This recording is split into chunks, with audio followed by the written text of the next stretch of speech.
Hey, everybody, welcome back to LettermenRow.com. This is Talking Stuff, the Ohio State Recruiting Podcast, brought to you by Lettermen Row and our good friends at Byers Automotive. If you're looking for an auto, go to ByersAuto.com and check out what they have for you.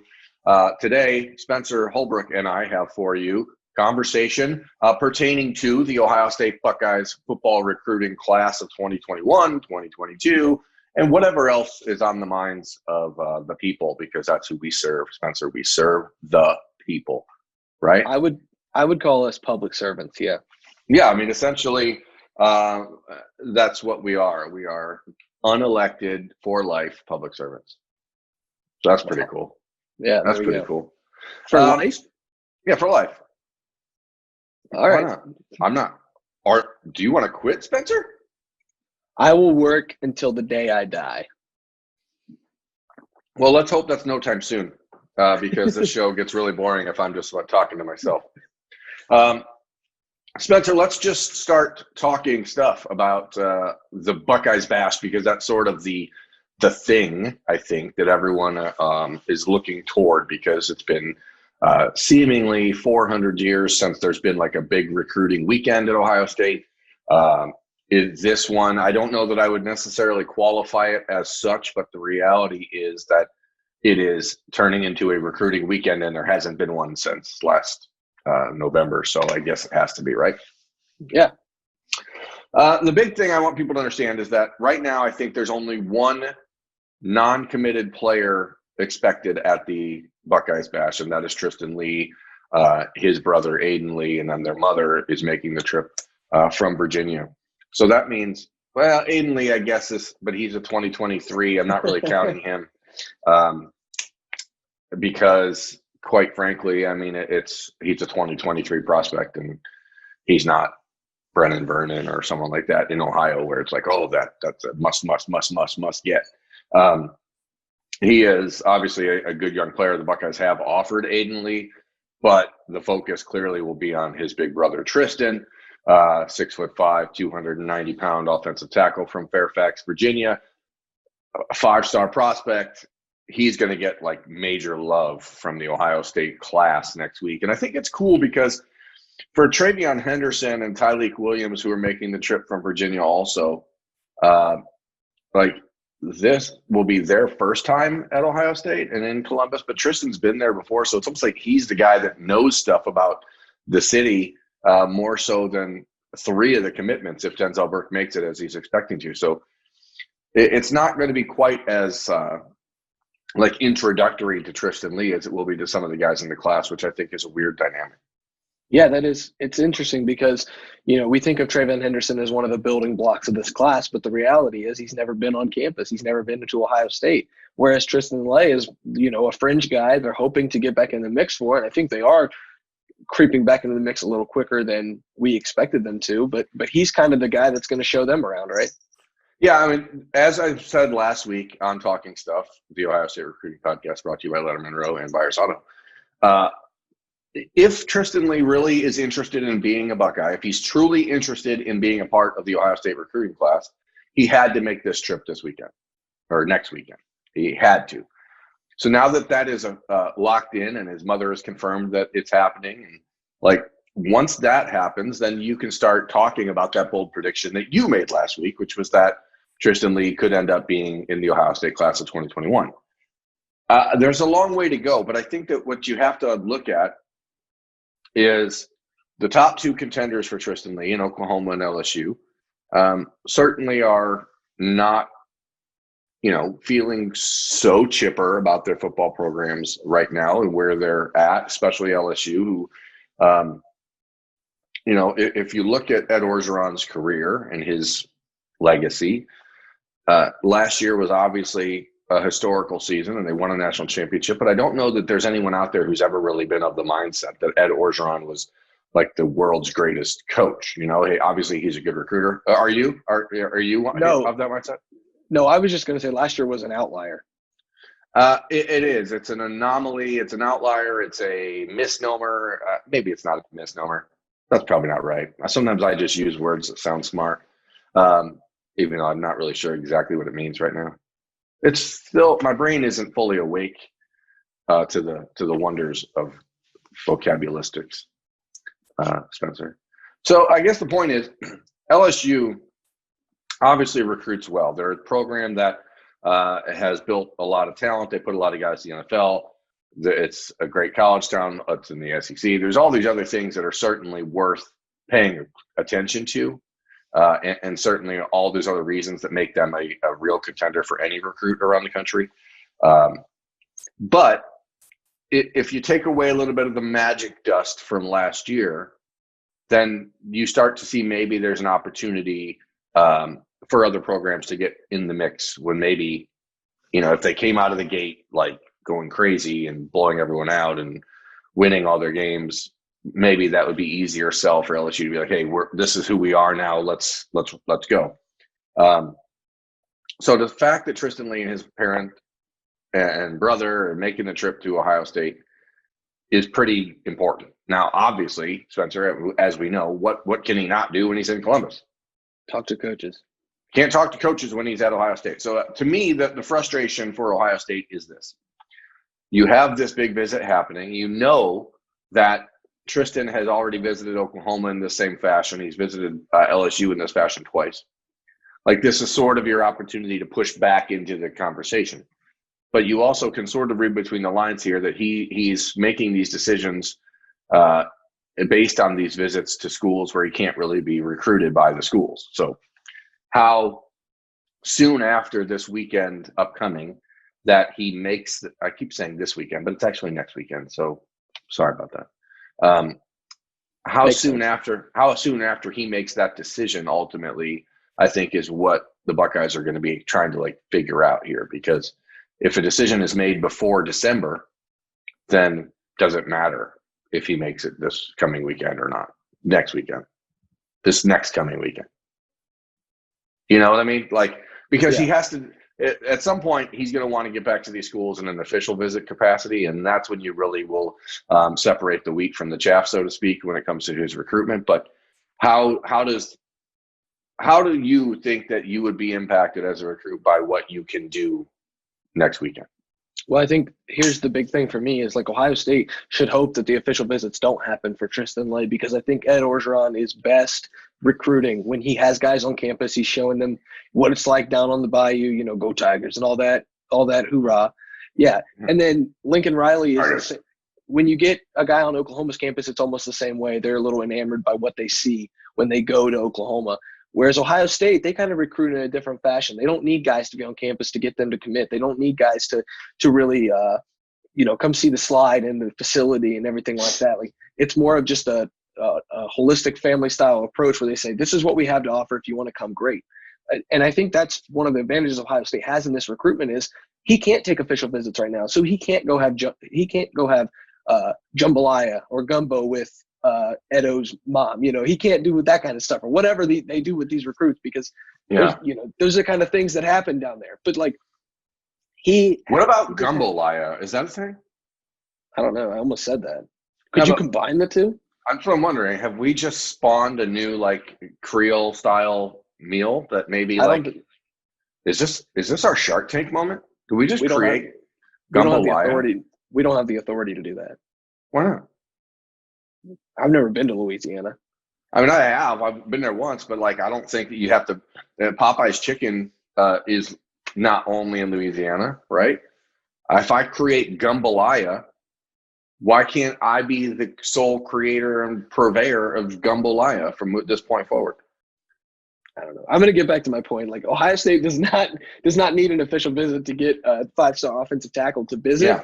I mean, to commit, I think it would be a little easier for them, but it also might put them at a disadvantage, because when you get down to LSU, it's just a different way of an official visit. They have some things they like to show guys. And so I do think I'm going to stick with that prediction. I think this is trending in a way Ohio State wants to see.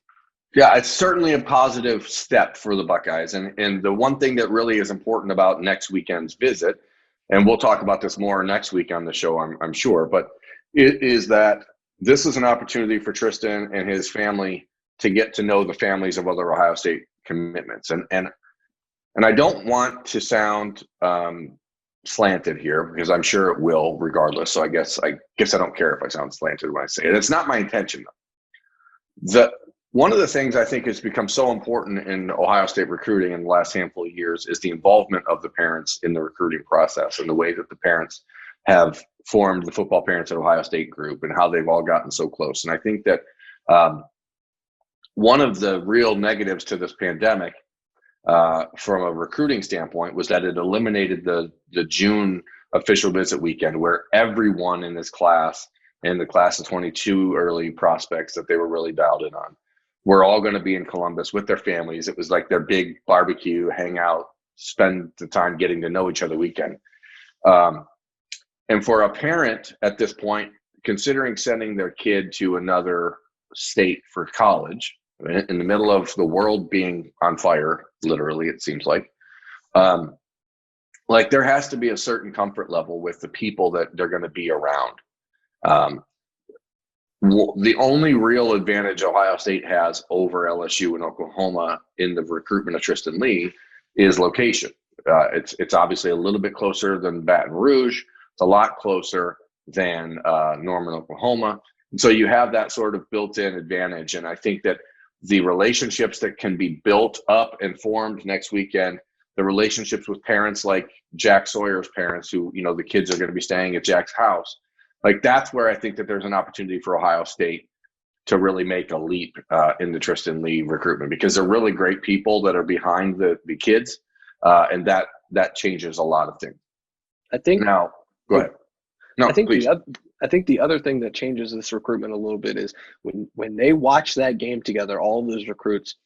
I really feel like the main objective of all the offensive recruits should be, hey, do you see Thayer Munford right there? He's gone. Do you see Nicholas Petit-Frere right there? If he plays well this season, he's gone. Then it's you and Paris Johnson. I mean, that's the recruiting pitch that has to resonate. So it's got to be about the relationships with the parents and how well he can see himself playing in this offense and becoming a tackle at Ohio State. I think those are the two biggest factors. Yeah, so I mean, all eyes are kind of be on Tristan Leigh next weekend because, as mentioned, it has been discussed a few weeks ago when this whole plan really started to get cemented. There was some early discussion about Emeka Ibuka and JT Tuimoloau potentially making the trip. That's not looking like it's going to happen, and the Buckeyes aren't giving up on that. They're still trying to say, hey, why not? If you want to be here, be here. But again, it has to be completely driven by the recruits and not any involvement with the coaching staff. So it does make it a little bit harder to sort of push that message when it's being completely sold by the guys that are in the class. So they're not done working on that, I can assure you. So what's interesting, like Kyle McCord, Marvin Harrison, I don't know that they're going to make it. But in general, the majority of the class is going to be in town. We'll see if Jordan Hancock makes it now that he's opted back into his senior season at North Gwinnett High School. But a lot of guys are really excited about this trip. And it puts the Buckeyes coaching staff in a weird position because on a weekend where you would normally, like a coach talking to commitments, the Buckeyes play their game, those coaches would be talking to commitments the rest of the night. Like, hey, did you watch what we did here? Did you see this? How'd you think? What about that? And now they're going to have to be basically playing mum's the word because they're not going to want to talk to the commitments because if they call them and they happen to be at, Roosters on Olentangy, all of a sudden they are committing a recruiting violation. So now it's like, oh, crap, don't call us until Sunday.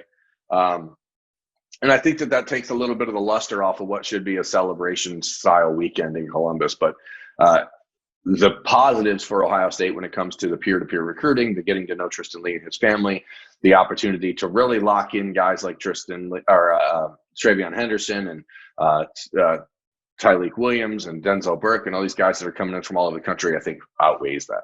Yes? Yeah, I would agree. And again, we've been pretty hard on this whole concept, Spencer, of these, non-coaches involved weekends. But if this is the way the NCAA is going to play it, and this is what they're going to force these kids to do, you can't really blame them for organizing this amongst themselves. No, I completely agree. The NCAA has forced this to happen. Yeah, I mean, and I don't necessarily blame them. I get the idea of wanting to hold back on visits, and I have a story coming later this week about that balance. But the simple truth is that Ohio State, from their perspective, risks more than they gain by welcoming recruits to campus. So Well, go ahead. and the other thing that I will say about this is, like, I don't want to bash the NCAA for this recruiting thing. I think there should be allowed to be visits if colleges want that risk of bringing kids on campus for visits. But at the same time, like, the NCAA has to err on the side of caution. Yeah. Like, we don't like that they can't visit because it gives us less to talk about, right? But at the same time, like, these kids aren't even college athletes yet. And we always talk about the rights of college athletes and how they deserve more and everything. But, like, these high school kids are most of the time underage kids. Like, they're still minors. And so you have to err on the side of caution. And I don't mean it to make this show about that kind of stuff, but, like, yes, the NCAA is forcing these kids to have to get together for a Buckeye Bash style thing instead of being at the Woody. But, like, you can't really blame the NCAA for what it's doing, because it is, in one sense, finally putting the kids first. Yeah, and the simple truth here is that if the colleges around the country had a real problem with it, they would be arguing against it the same way that they argued against not playing. So, it is difficult for the recruits. It's difficult for their families, especially those who are trying to make decisions before the December signing period. But as everything else, like right now, it's just sort of one of those things where you don't know ultimately what's going to happen. And so everyone's sort of adjusting on the fly. And that brings us to where we are. Derek Davis is another player. I know that I've seen some speculation out there that maybe he would be making his trip to Ohio State next weekend for the Buckeyes Bash. I don't think that's happening. I know there has been some preliminary discussions between Derek and his father about it. It's almost entirely based on the football schedule for Gateway High School over there in Monroeville, PA. I wouldn't count on him being there, but, we've talked about Derek Davis a bit recently, just because he is one of those final few guys in the class of 2021 that Ohio State is really hoping to still add to the class. They are still recruiting him hard. They still feel like maybe they're not in the winning position there, but it's one of those things where they've recruited him longer than anybody other than Penn State, and that hasn't really been Penn State recruiting him longer. It's just they've both been recruiting him since he was a freshman. So you just hope that, he could maybe get on campus and get one more last vibe in with that recruiting class and see, hey, it doesn't matter that I'd be the seventh defensive back because this is how long they've wanted me and they have a plan. But again, as we talked about before, like, it doesn't mean he's afraid of competition if he doesn't do that. It's just thinking smart. It's common sense. Common sense. That's what we believe here on Talking Stuff, the Ohio State Recruiting Podcast, brought to you by Lettermen Row and Byers Auto. We believe in common sense. Spencer, I also believe in common decency. And common decency means that we answer questions from people who ask questions, because we care about you, because we are of the people, for the people, by the people. We are public servants. We are humble public servants. And we asked for some questions on the Twitter machine in the last couple days.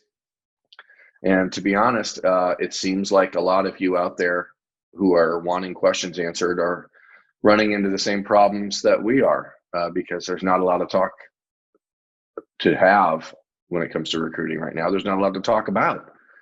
It's like we're just rehashing the same things, and that's okay. Let's just rehash some things. Spencer, what do you say? What's the first question for the week? And who's it from? The first question for the week is from Cole F. I'm still pulling it up. There we go. Cole World. If Ohio State is only taking a couple wide receivers in the 2022 class, would Brian Hartline help recruit one of the other position groups? And then he asked, would he have any credibility recruiting like offensive line, or would he be better to try and help in like defensive backs because he recruits wide receivers?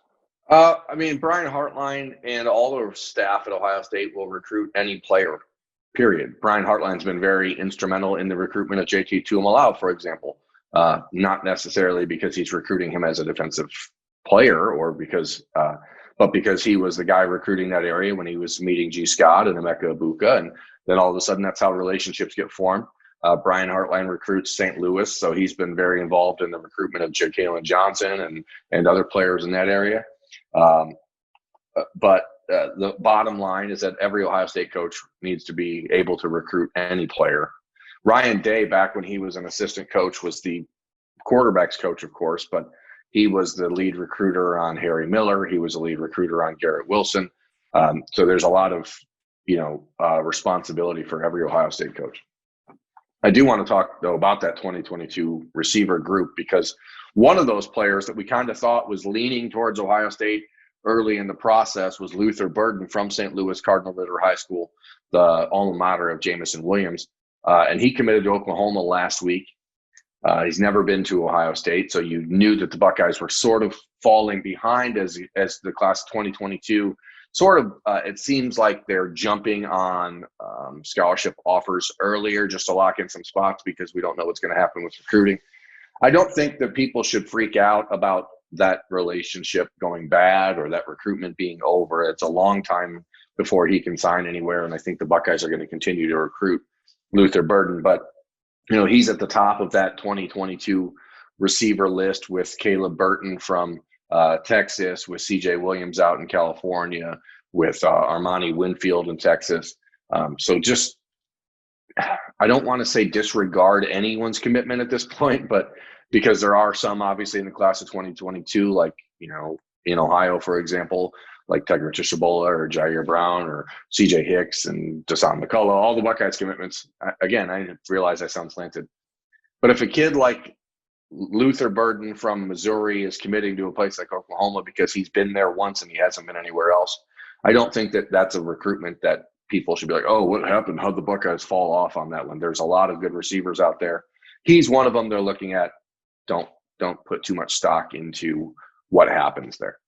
And don't ever count Brian Hartline out. Right. I mean, that's the simple truth. The Buckeyes, Mookie Cooper, Jamison Williams, Cameron Brown, Cameron Babb, Ezekiel Elliott, they've J.K. Johnson now in 2021. Like, they do a pretty good job in St. Louis.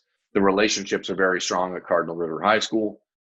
There's time to get back into the mix if Luther Burden is a player that they're truly interested in. But I think the bottom line here is so many guys in the class of 2022, we don't really know how sincere the interest is because they haven't played – a lot of these kids haven't played their junior year of high school.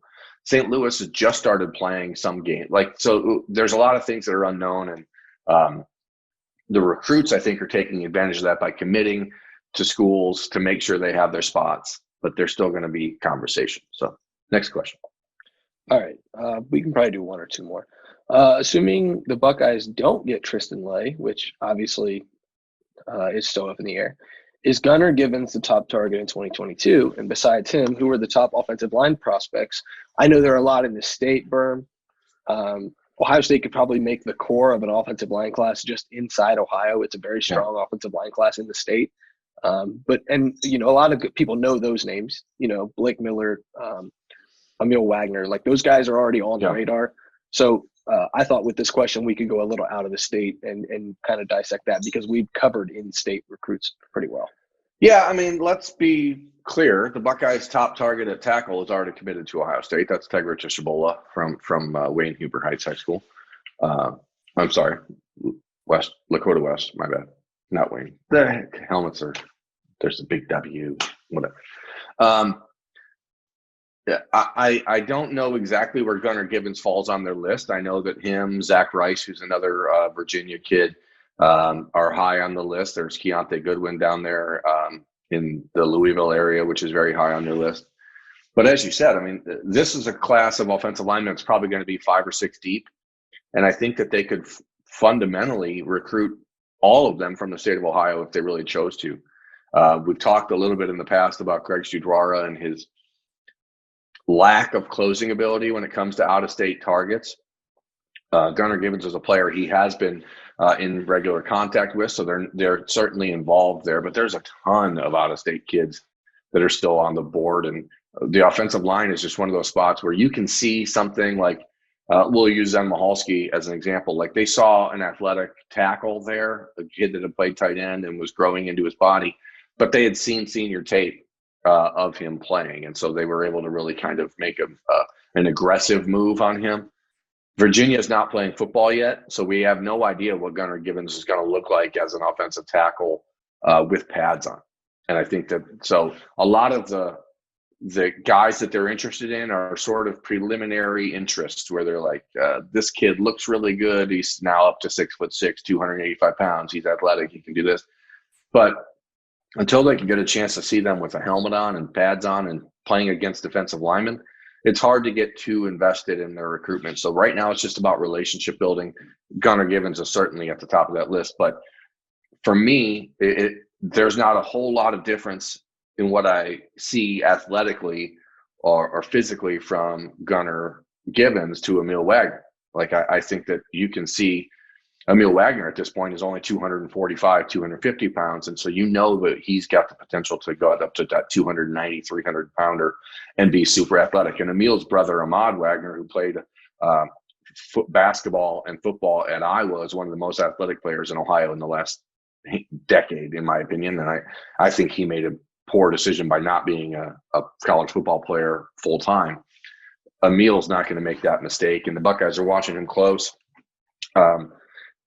I think it's fortunate for Ohio State that 2022 is one of those years where you can really recruit the base of that offensive line in Ohio. So, and then the surrounding area, and by that I mean Indiana, where they've got guys like Damon Moore over there in Fort Wayne, and then Keontae Goodwin down there in Louisville area.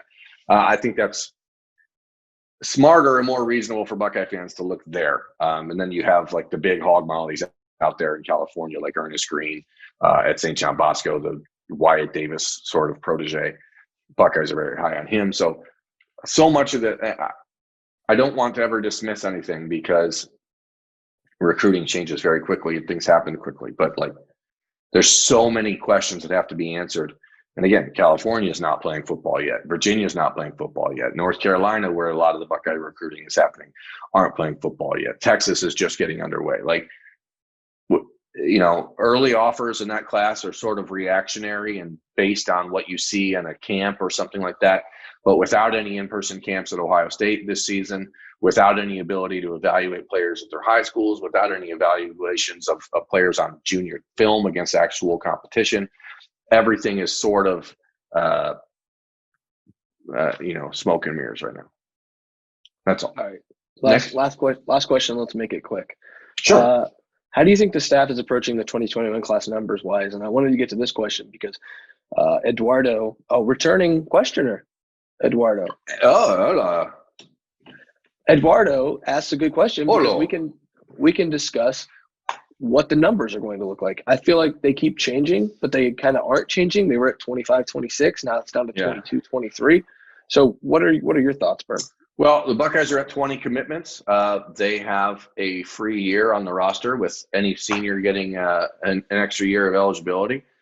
I don't think they're going to use that. Ryan Day has said as much, that they're not looking to really go above 85 for next year, even if they have the opportunity to. I think that the number is going to stick in that 22 or 23 range.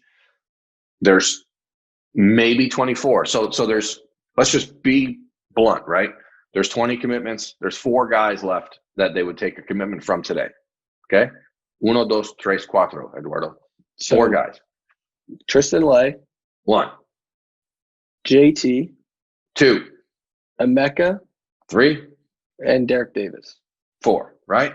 And then if something weird happened out there in California and LSU continues to stumble and Rajon Davis decided that he wanted to hold off on, making a signing anywhere and then wants to make a visit to Ohio State, sure, they love Rajon Davis. They would love to have him in the class too, but I don't get the sense that that's going anywhere else. He seems pretty locked in with LSU despite their troubles. But again, who knows? I mean, if they fire Bo Pelini again and they need another defense coordinator, and you just don't know what's going to happen 2 weeks from now, let alone 2 months from now. But it would be surprising to see this class get above 23 guys at this point. And that's okay. I mean, if they go over the 85 for next year to get 25, if Rajon Davis and Derek Davis decide they want in the class, and absolutely, yes, they're in, and then you work that out down the road. But these kids and the players that Ohio State recruits, the caliber of players Ohio State recruits, they're not looking for kids that are wanting to come in and sit for 2 years. So these are kids that want to play. And the business side of college football becomes very apparent when you start talking about the roster, because it doesn't make a lot of sense If you have somebody on your roster that's a fifth-year senior that's never been good enough to play or whatever, hypothetically speaking, it's a bad business decision to hold off on a kid who you think can be a player as a freshman or sophomore. Like, doesn't make sense, right? So you just start to focus on the class of 2021. And you also don't want to upset or upend the class of 2022 down the road if you take extra players in this class because you have the ability to. Like, you can't completely reinvent the wheel here, and you can't put yourself in a position where, as the NCAA is getting ready to allow the one-time transfer rule for everyone to be, free and clear of a transfer, like, you don't want a bunch of extra dudes that are sitting on your bench who can just go anywhere they want whenever they want. So I think it's actually more important than ever to be really dialed in with who you're taking and how many you're taking because of all the questions. So you don't want to develop a guy for 2 years and then go have him play at Michigan or Nebraska. Right. You don't want, a Joe Burrow situation where you lose a guy and he goes and wins a national championship. And you want to develop your own kids, and you want to recruit the kids that you think can play. And you recruit kids you think can play right now. And that's what the final pieces of this Ohio State recruiting class are going to be. If none of those four decide to commit to Ohio State, I don't think that they would feel compelled to take anyone else. Not that they wouldn't go out there and maybe throw an offer out for another defensive tackle or something down the road. But I don't think that they would feel forced to take anyone else. So I'm going to put the number at 23 and see what happens there. That's what I think it'll end up. But that's it. So that's Spencer Holbrook. I'm Jeremy Birmingham. This has been Talking Stuff, the Ohio State Recruiting Podcast, brought to you by Byers Automotive. Check out their website, byersauto.com. And folks, there have been a lot of questions on our YouTubes about, like, where do we get Lettermen Row stuff? And we are trying to build out the store a little bit and trying to make sure that there's opportunities for people to buy stuff. If you want stuff, check it out. Go to lettermenrow.com and check out the link on the store. And, continue to write, like, rate, review, subscribe, all those things. We appreciate you following us through these last few months of relative calm in the recruiting world. Hopefully we can start kicking up some storms here soon. So thanks for watching, everyone. We'll check you out again next week.